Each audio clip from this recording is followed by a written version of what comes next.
Want to know how to create a new file in Cursor AI? Well, no worries. In this video, I'm going to show you an easy step-by-step guide on how you can do it. It's super simple and under a minute, so let's get straight to it. Now, first things first, you can simply open up your Cursor AI application or the website itself. So you have to download the application. So we have also created a video on how to download it, so make sure to watch that. So once you have done all of that, you should be provided with this interface. And now once you're under this interface, on the top left side, you should be seeing something known as file. Just simply like that.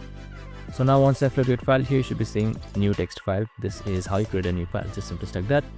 And now here you should be provided with the files right here. So you can just simply select Ctrl K to generate a quick code, and you can select selected code right here and select auto, or you can just simply choose accordingly.